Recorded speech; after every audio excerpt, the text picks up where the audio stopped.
साहिब को बंदगी साहिब, साहिब को बंदगी साहिब, साहिब को बंदगी साहिब। आज हम मंजिल गुरुकुल में सदगुरु के प्राकट्य दिवस के बारे में डिटेल में जानकारी प्राप्त करेंगे। प्राकट्य दिवस क्या होता है?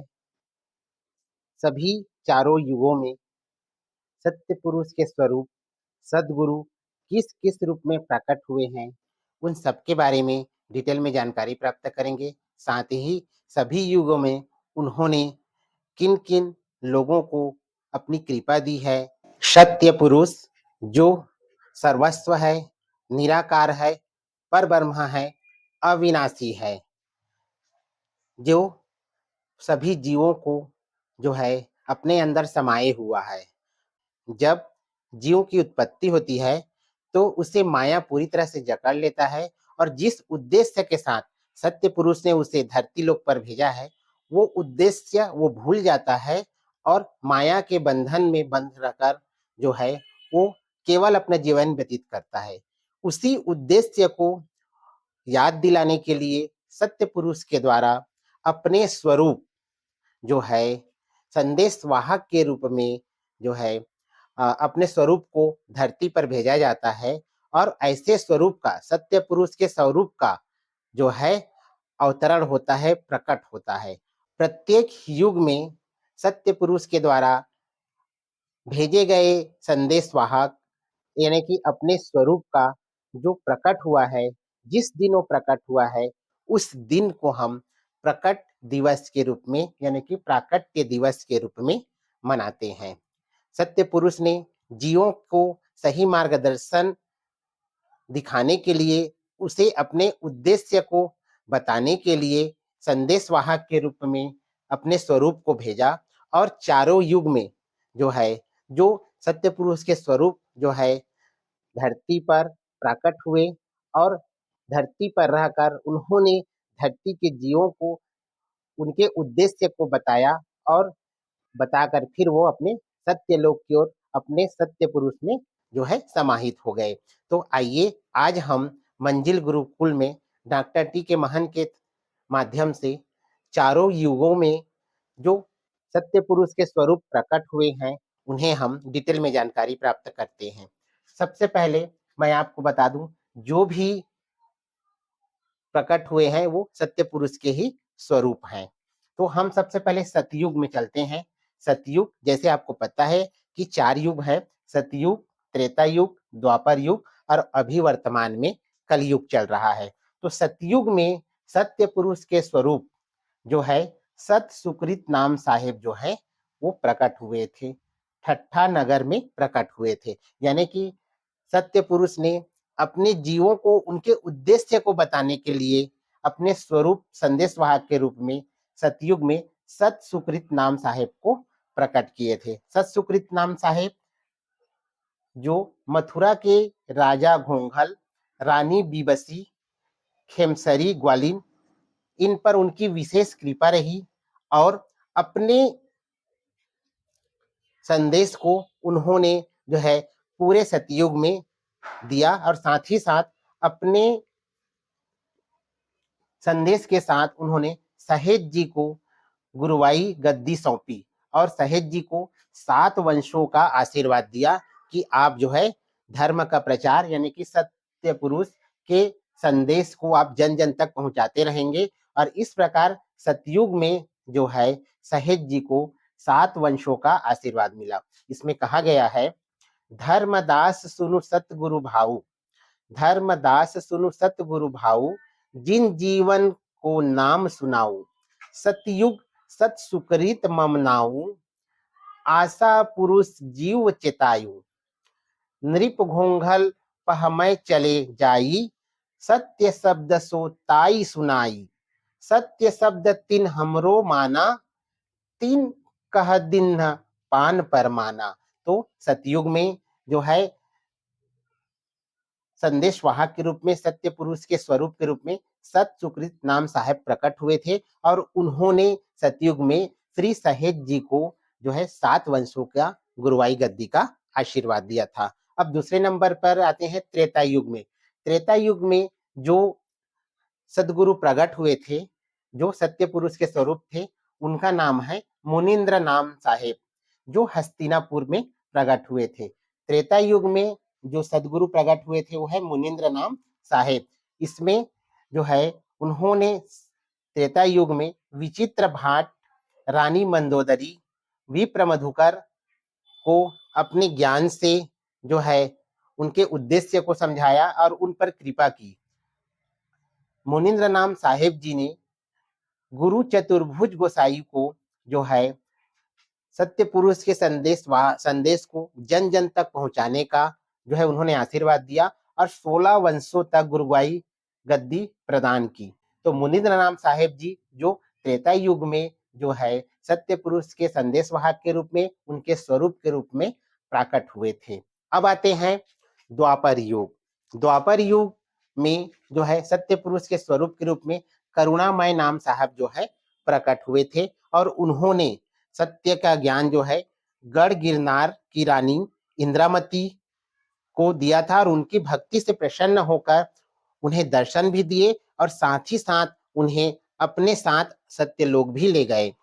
द्वापर युग में करुणामय नाम साहेब ने जो है अकह अंश गुरु राय बंके जी को गुरुगद्दी सौंपी थी और उन्हें 27 वंश का आशीर्वाद प्रदान किया था। तो इस प्रकार से जो है द्वापर युग में करुणामय नाम साहब जो है सत्य पुरुष के स्वरूप के रूप में, सत्य पुरुष के संदेश वाहक के रूप में जो है वो प्रकट हुए थे।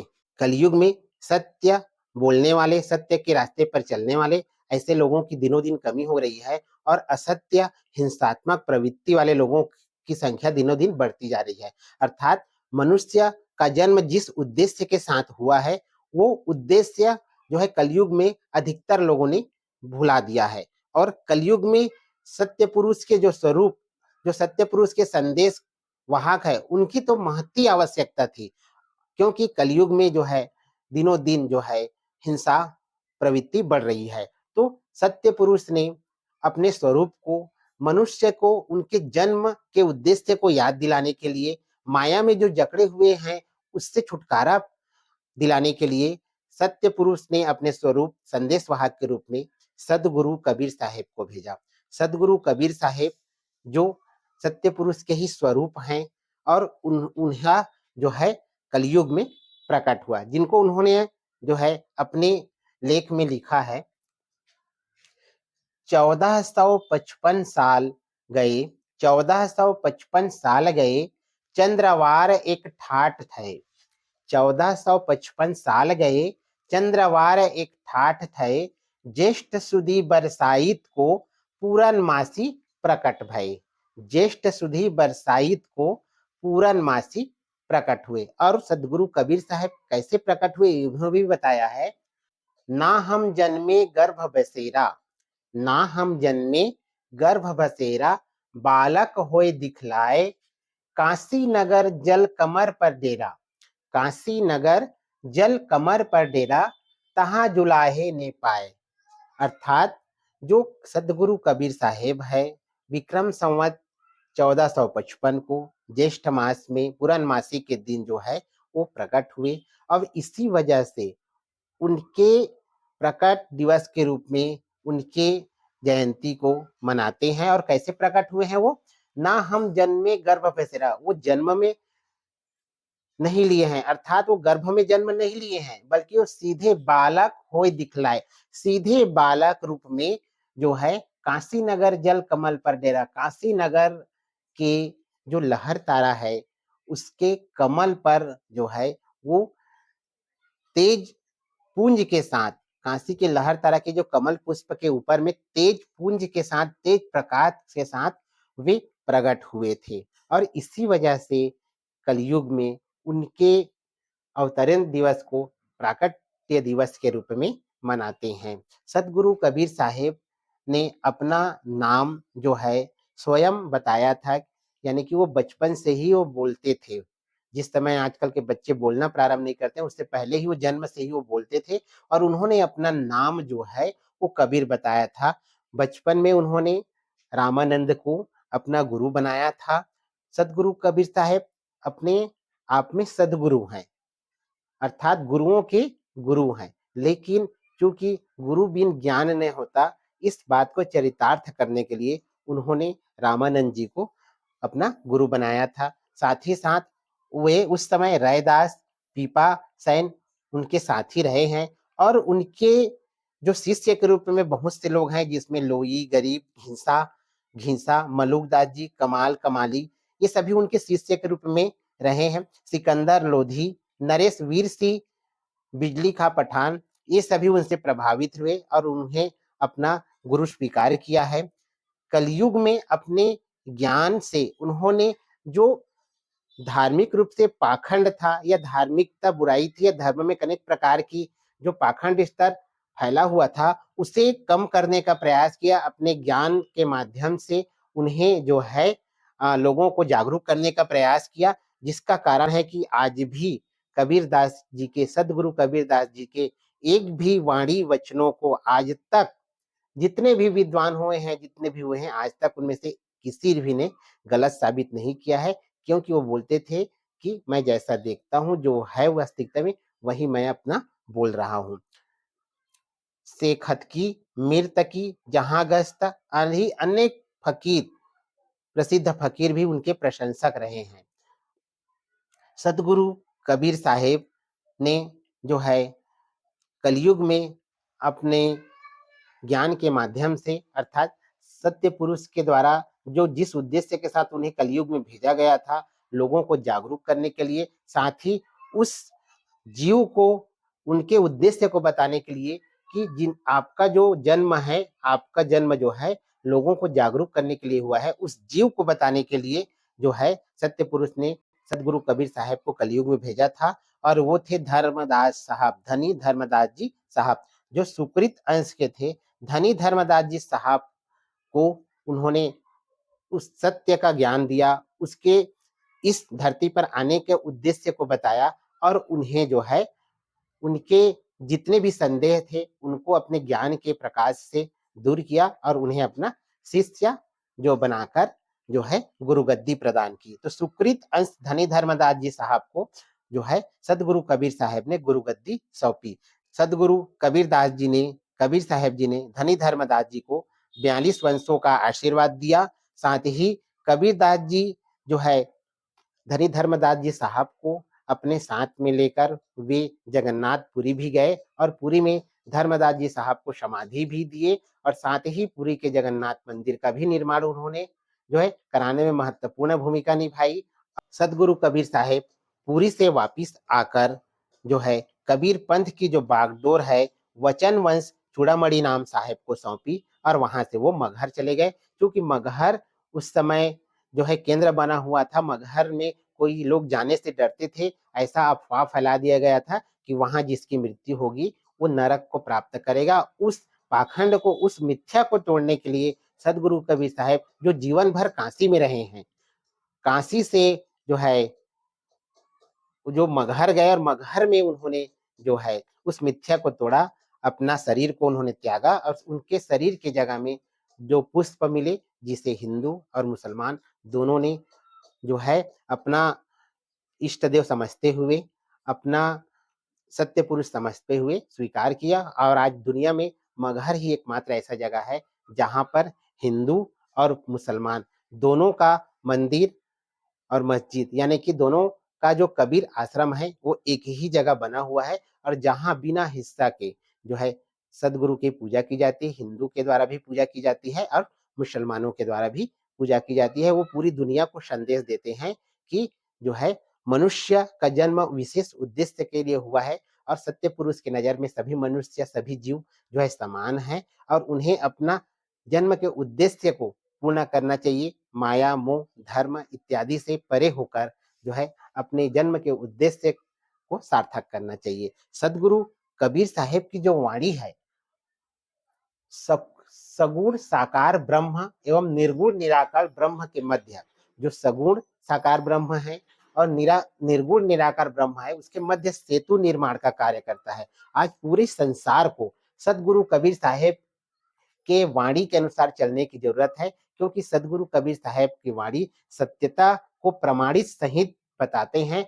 और मनुष्य को भटकाते नहीं है, एक सही मार्ग दिखाते हैं ताकि मनुष्य जीवन जो है उनके उद्देश्य को जो जाने, क्योंकि जब आप किसी व्यक्ति को सही मार्ग दिखाएंगे, सही रास्ता बताएंगे, तभी मनुष्य को उनके उद्देश्य का ज्ञान होगा। और इसी वजह से पूरे जीवों को जो सत्य पुरुष ने जिस उद्देश्य के साथ धरती लोक में भेजा है, उसको जो है भव सागर से पार कराने के लिए आज कबीर साहेब जी के, सदगुरु कबीर साहेब जी के वाणी के और उसके वचनों की, साथ ही साथ उसके द्वारा बताए गए मार्गों की सबसे ज्यादा जरूरत है। इसीलिए सदगुरु कबीर साहब की जो वाणी है, सगुण साकार ब्रह्म और निर्गुण निराकार ब्रह्म के बीच में सेतु निर्माण का कार्य करता है और संसार के जीवों को जो भटके हुए हैं उसको भवसागर से पार कराने के लिए एक कुशल शिल्पी की तरह जो है उनके वाणी, उनके मार्ग जो है कार्य करता है। और इसीलिए आज पूरी दुनिया को सदगुरु कबीर साहेब की जरूरत है। सदगुरु कबीर साहेब को जानने, मानने और उनके द्वारा बताए गए रास्ते, उनके वाणी वचनों के माध्यम से बताए गए रास्ते पर चलने की जरूरत है। आज इस मंजिल गुरुकुल में मैंने जो सत्य पुरुष के स्वरूप है, जो चारों युगों में प्रकट हुए हैं, उनको जो है सार रूप में, सारांश रूप में रखने का प्रयास किया है।